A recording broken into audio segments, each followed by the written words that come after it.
What up, what up? So, gear up muna tayo. Punta tayong Bogart kasi nag-message siya sa akin. Sabi niya, dumating na daw yung in-order nating Ruroc Nation. So, spatan natin. Sigawa tayong unboxing. So, yun. Nakarating na tayo sa building ni Bogart. Sa Bogart House. Susugurin na natin yung bahay nila. Sugod bahay ka na tayo ngayon. Let's go.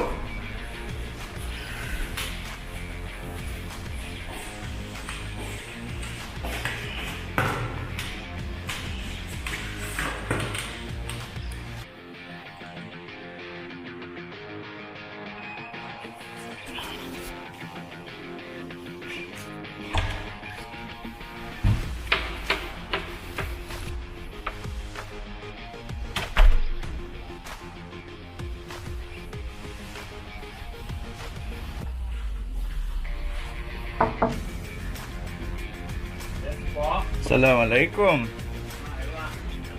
Yeah, what's up? It's Bogart. Let's go. Vlog ka wala, siguro natin. Okay lang. Ayan, kalkal muna lahat. Ayan, mga urok ng tagumpay. Mamaya na lang.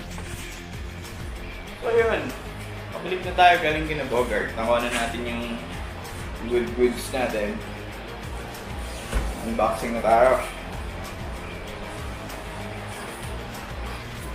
So, ito yung itsura niya. After packaging, you'll see there, Black Panther. Size will be XL, XXL kasi yung Snow Sports is maliit lang siya compared dun sa mga Berserker series nila. Kailangan mo mag-compensate pagdating sa sizing. So, open lang natin siya.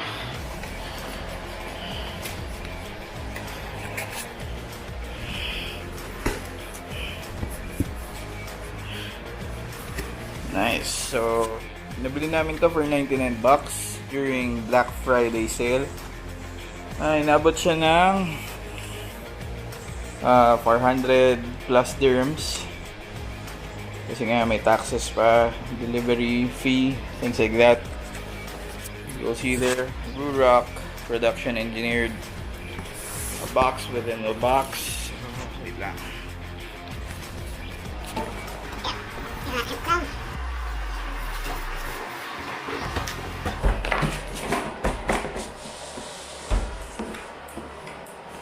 Oh yeah.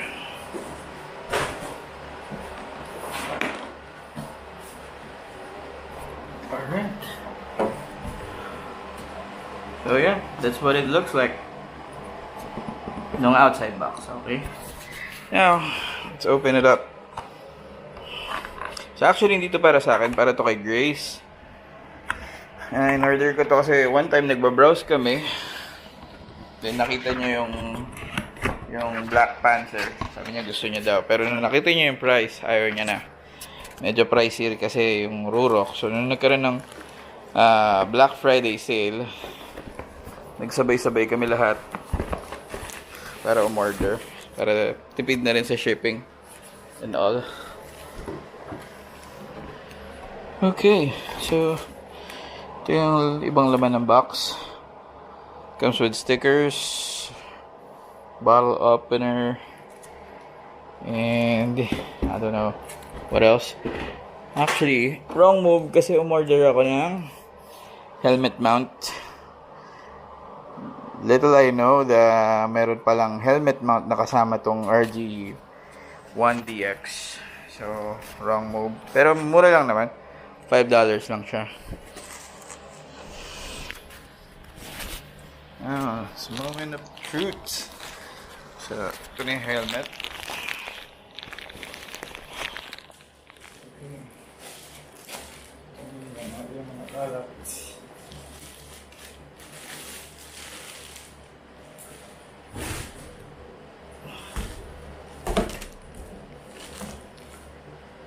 Nice. So, yeah. Holy shit. Black pink. So, matte black. Then neon pink. Closer look lang natin.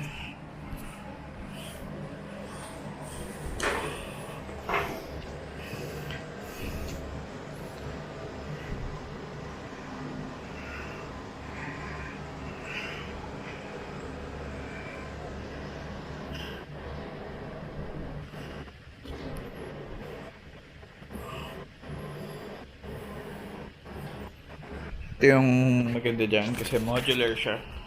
So, pag hindi mo trip yung full, pwede mo siya isuot as ganyan. Then at the same time, pwede mo rin buuin yung ibang stuff. So, yun. Assemble natin siya. Ito yung mask piece na nilalagay sa unahan. Ito siya.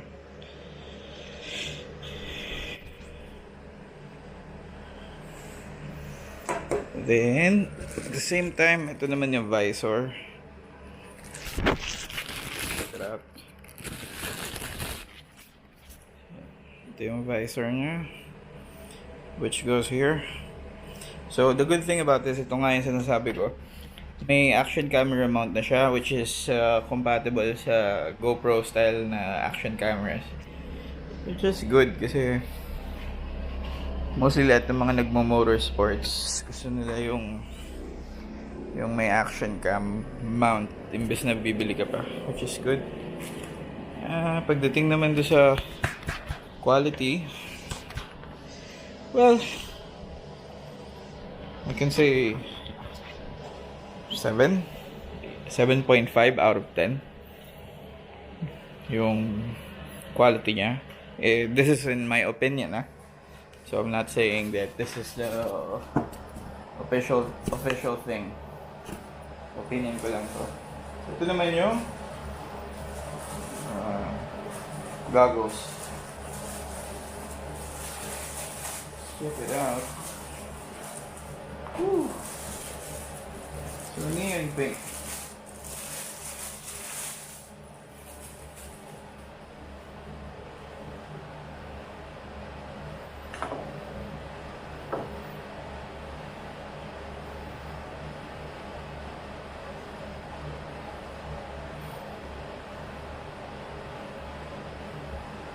I won't remove this because I want Grace to remove it herself.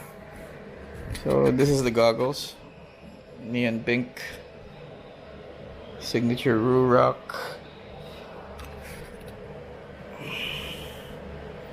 So one good thing that I have heard about this helmet is the noise cancellation. So makikita natin na may padding yung goggles, may padding din yung mismong helmet interior. So this is the Rion. Ito yung skull cap na tinatawag, wherein meron siyang material inside na nag-harden upon impact to prevent serious brain damage. God forbid, wag naman sana. Pero it's good to have. So wait lang, buuin natin siya para makita natin yung itsura niya pag nabuo na natin siya. So this is everything. Fucking messy. Wait lang.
Try naman natin siya suotin. So first, ito munang modular part na to. Without everything.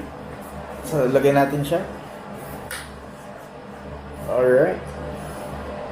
Medyo snug fit siya. Then next, gusto namang face mask. Diba?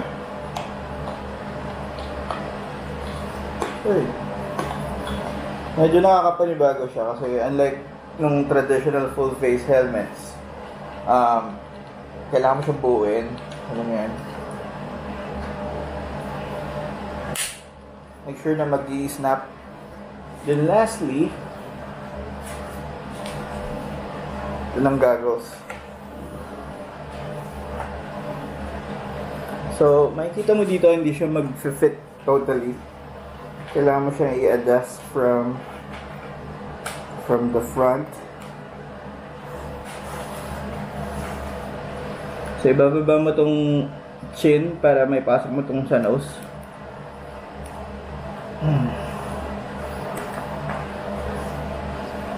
Para mag goods na siya. Ayan. So, flash na.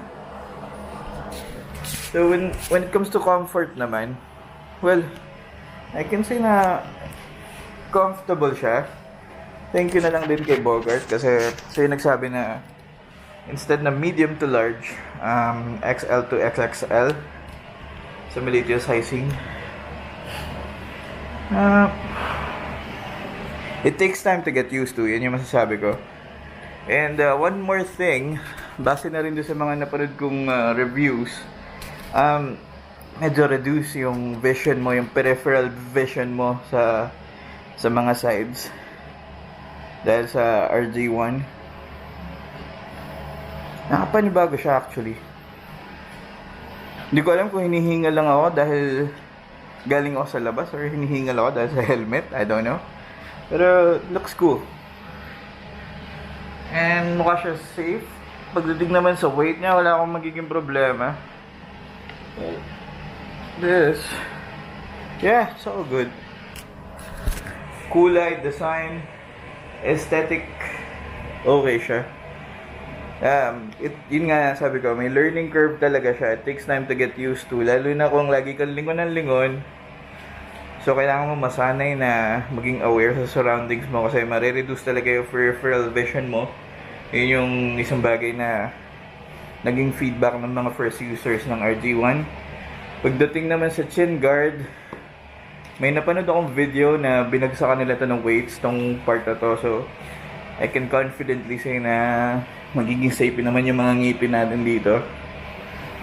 And yeah, I think that will be it for the unboxing. And let's see how it holds. Anyway, hindi naman ako gagamit ito, si Grace. So, sa kanya ko kukunin yung feedback, how it's gonna go. So, from here on, thank you so much for watching. Subscribe, like, and share. Once again, this is Ruroc 07. Let's get it!